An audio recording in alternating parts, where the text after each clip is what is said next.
تو کہانی شروع ہوتی ہے 1967 سے اور پہلے سین میں ہم افریقہ کا جنگل دیکھتے ہیں جہاں پر ایک وائرس پھیلا ہوتا ہے جس کا نام ہے موٹابا۔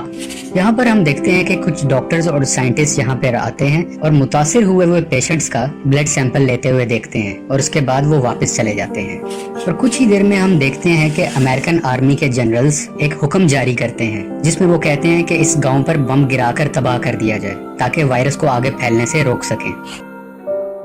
اب مووی ہمیں 28 سال کے بعد آگے لے جاتی اور یہاں پر ہم اپنے one of the main character Dustin Hoffman کو دیکھتے ہیں جو اس مووی میں کرنل سیم کا کردار ادا کر رہے ہیں۔ سیم اپنی وائف کے ساتھ رہتا ہے جس کا نام ڈاکٹر رابی ہے۔ کچھ ہی دیر میں سیم کو جنرل کی طرف سے ایک کال آتی ہے جس میں وہ لیول 4 کی ڈیٹیلز بتاتے ہیں۔ اب بیسیکلی لیول 4 ہے کیا؟ لیول 4 بیسیکلی ایک ایسی ڈیزیز ہے جس میں لائف کے لیے ہائی رسک ہوتا ہے۔ اب اس کی مزید ڈیٹیل جاننے کے لیے سیم کرنل سے ملنے کے لیے جاتے ہیں۔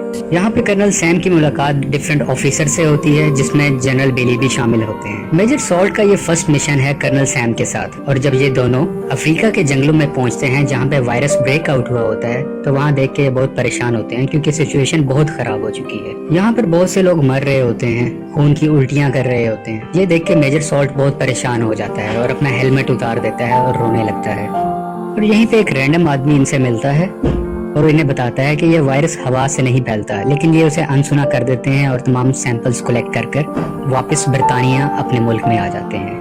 جب کرنل سیم اس وائرس کا ٹیسٹ کر رہے ہوتے ہیں اپنی ایک ہائی ٹیک لیبارٹری میں تو انہیں اور ان کی ٹیم کو پتا چلتا ہے کہ یہ موٹوبا وائرس ہے۔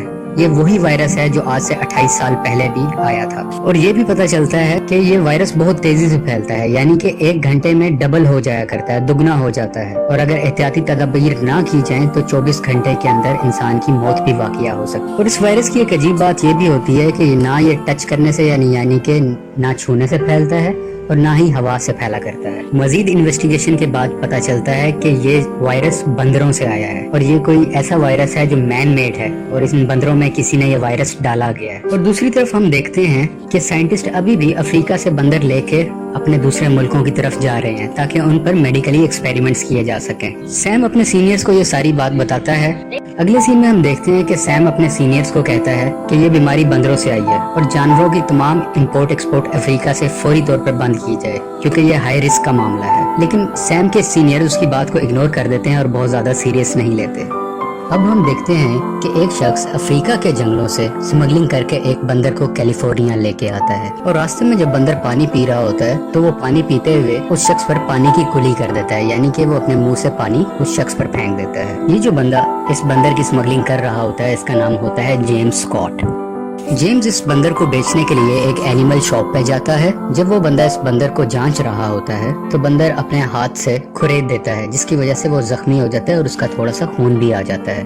جب دکاندار غور کرتا ہے کہ یہ بندر نہیں بلکہ بندریا ہے، یعنی کہ فیمیل منکی ہے، تو وہ اسکاٹ کو واپس کر دیتا ہے اور کہتا ہے کہ مجھے میل بندر کی ضرورت ہے نہ کہ فیمیل کی۔ اسی بندر کے ہاتھ میں ایک بنانا بھی ہوتا ہے جو دوسرا بندر اسے چھین لیتا ہے اور وہ بھی کھا لیتا ہے۔ اور یہاں پہ ہمیں یہ چیز کلیئر ہو رہی ہوتی ہے کہ اس بندر سے وائرس اسکاٹ میں پھیلا اور اسی بندر کی وجہ سے اس دکاندار میں اور دوسرے بندر نے جس نے اس کا جھوٹا کھیلا کھایا۔ اب جب اس کا بندر نہیں بکا ہوتا تو اسکاٹ اسے قریبی جنگل میں چھوڑ دیتا ہے، یہ سوچ کر کہ یہ آزاد ہو جائے اور مجھے واپس جانا ہے۔ اب اسکاٹ یہاں سے بوسٹن جانے کی تیاری کرتا ہے، اس کو اپنی فلائٹ پکڑنی ہوتی ہے۔ جب اسکاٹ پلین میں بیٹھا ہوتا ہے تو اس کی طبیعت کافی خراب ہوتی ہے، اور جب یہ بوسٹن پہنچ جاتا ہے تو یہ اپنی فرینڈ سے گلے ملتا ہے اور اسی وقت اسکاٹ بے ہوش ہو کے ایئرپورٹ پر ہی گر جاتا ہے۔ دوسری طرف ہم دیکھتے ہیں وہ دکاندار جو بندر خریدنا چاہ رہا تھا وہ بھی خون کی الٹی کرتا ہے اور بیمار ہو کے ہاسپٹل پہنچ جاتا ہے۔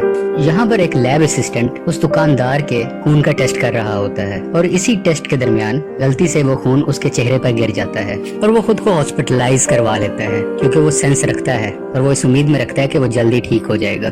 اگلے سین میں ہم رابی کو دیکھتے ہیں جو کہ کرنل سیم کی وائف ہے۔ یہ پیشے سے ڈاکٹر ہوتی ہے۔ جب رابی کو اسکاٹ کے بارے میں پتا چلتا ہے تو وہ فوراً اس سے ملنے کے لیے جاتی ہیں، لیکن جب تک وہ پہنچتی ہیں تو اسکاٹ کی ڈیتھ ہو چکی ہوتی ہے۔ اور رابی جب اسکاٹ کا پوسٹ مارٹم کرتی ہے تو اس کے جسم کے تمام اندرونی حصے آلموسٹ پانی سے بھر جاتے ہیں۔ اس نے ایسا کیس پہلے کبھی نہیں دیکھا ہوتا اور وہ یہ بات اپنے ہسبینڈ سیم سے بھی شیئر کرتی ہے۔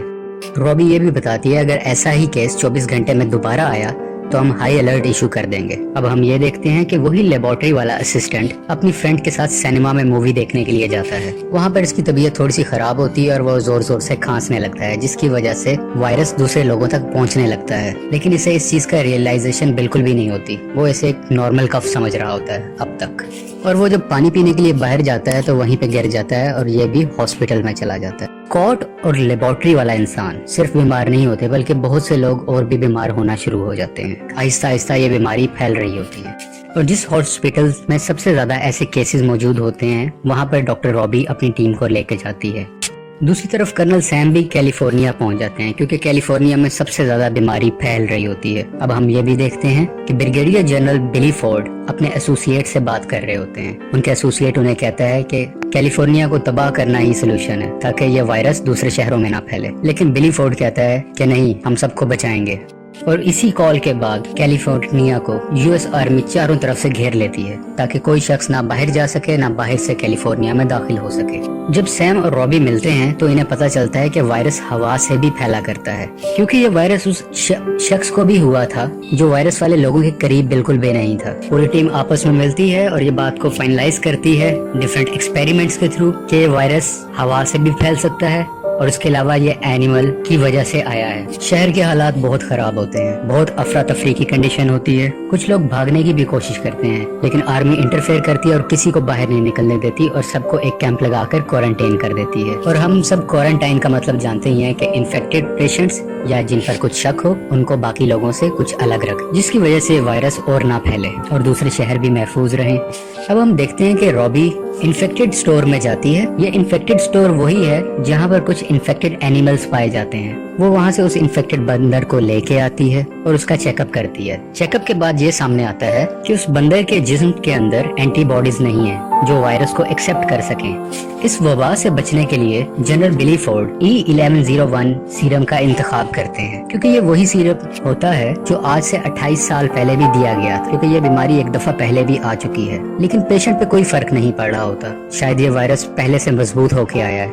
ये सीरम बिल्कुल भी काम नहीं कर रहा होता और पेशेंट्स की मौत होने लग जाती है। अब सैम वो सीरम लेके अपनी लेबोरेटरी में आता है ताकि उस पे कुछ एक्सपेरिमेंट कर सके। वो अपने कोवर्कर मेजर सॉल्ट को वो सीरम देता है और कहता है कि इसकी डिटेल्स चेक करो, और उस बंदर को भी दो। मेजर सॉल्ट वो सीरम उस इन्फेक्टेड बंदर को भी देता है।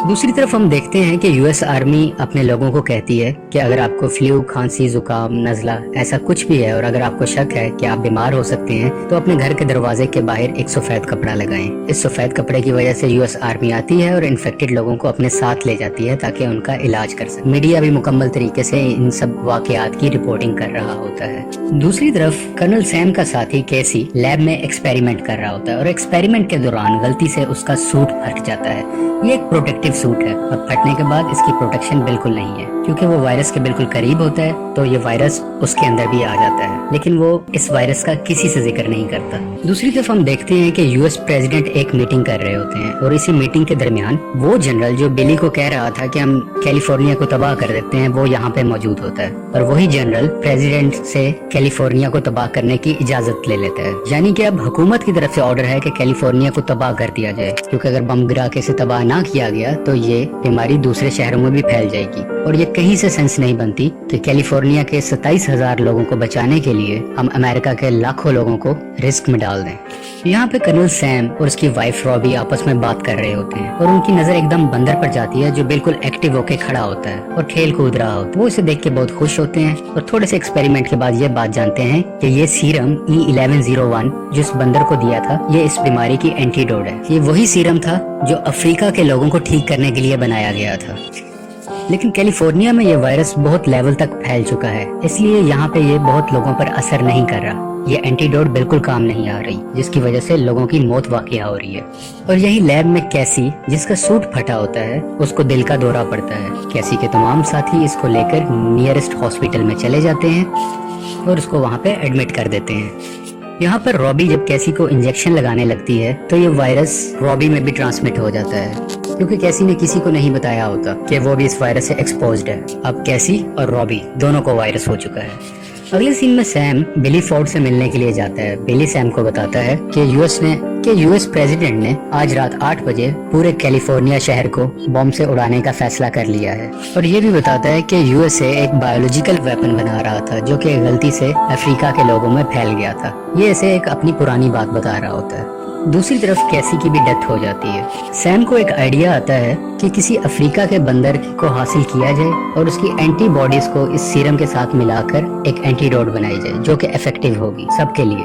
और बहुत सी रिसर्च के बाद उसे पता चलता है कि एक बंदर अफ्रीका से स्मगल्ड होके आया था और वो नियरेस्ट जंगल में है। वो उस जंगल में जाता है और काफी मुश्किलों के बाद उस बंदर को ढूंढ लेता है। अब क्योंकि बंदर इनके पास आ गया है, सैम और उसकी टीम इस बंदर पर डिफरेंट एक्सपेरिमेंट्स कर रही होती है और उनका एक्सपेरिमेंट कामयाब होता है और एक एंटीडोट ये लोग बना देते हैं। मैं एक बार दोबारा बताता चलूं, एंटीडोट बन गई, पहले से सीरम मौजूद था। सीरम अकेला काम नहीं करता था और एंटीडोट इनके पास अवेलेबल नहीं थी। अब एंटीडोट भी है और सीरम भी है, ये इन दोनों को मिक्स करते हैं और इस वायरस से बचने का रास्ता सामने आ जाता है। यानी अब ये मुकम्मल 100% इस वायरस से बचने की मेडिसिन है। अब ये मेडिसिन सैम अपनी वाइफ रॉबी को देता है क्योंकि रॉबी भी बीमार होती है और वो आहिस्ता आहिस्ता उसे मॉनिटर करते हैं कि रॉबी की तबीयत में बेहतरी आ रही है, जिसका मतलब ये है कि वो सक्सेसफुल रहे और इन्होंने इस वायरस से बचने के लिए मेडिसिन बना ली हुई है। हम देखते हैं कि 8 बजने के करीब होते हैं क्योंकि 8 बजे एक प्लेन ने आकर कैलिफोर्निया पर बॉम्ब से हमला करना था। और अब ये दोनों यानी कि सैम और उसका साथी सॉल्ट एक हेलीकॉप्टर में बैठते हैं कि जल्द से जल्द हम उस प्लेन को किसी तरह से रोक सकें। सैम का उस पायलट से राब्ता होता है जिसे वो मना करता है कि बॉम्ब मत गिराओ, लेकिन वो उसकी नहीं सुनता। तो जनरल बिली फोर्ड इंटरफेयर करता है और वो उस पायलट को शहर पे बम गिराने से रोक लेता है। दूसरी तरफ हम देखते हैं कि बिली फोर्ड उस जनरल को भी पकड़वा देता है जिसने प्रेसिडेंट को गलत इन्फॉर्मेशन दी थी कि इस बीमारी के कोई सीरम नहीं है या कोई एंटीडोट नहीं है, जबकि रिसर्च वर्क हमारी बहुत कंप्लीट काम कर रही थी और इसका सीरम बन चुका है। और रूल के मुताबिक अगर ऐसा कुछ सिलसिला हो तो कभी भी शहर पर बॉम्ब नहीं गिराया जा सकता, जो कि जनरल डोलैंड ने अपने प्रेसिडेंट से छुपाया था। फॉल्स स्टेटमेंट की वजह से जनरल डोलैंड को गिरफ्तार कर लिया जाता है। इस वायरस से बचने की मेडिसिन को कमर्शियली बनाया जाता है और लोगों में डिस्ट्रीब्यूट किया जाता है और जितने भी इन्फेक्टेड लोग हैं वो सब आहिस्ता आहिस्ता ठीक होने लग जाते हैं और सब लोगों में जिंदगी की उम्मीद दोबारा से आ जाती है। और यहीं पे ये मूवी खत्म हो जाती है। आपको ये मूवी कैसी लगी प्लीज लाइक, शेयर और सब्सक्राइब करें और आप हमारी मजीद वीडियोस भी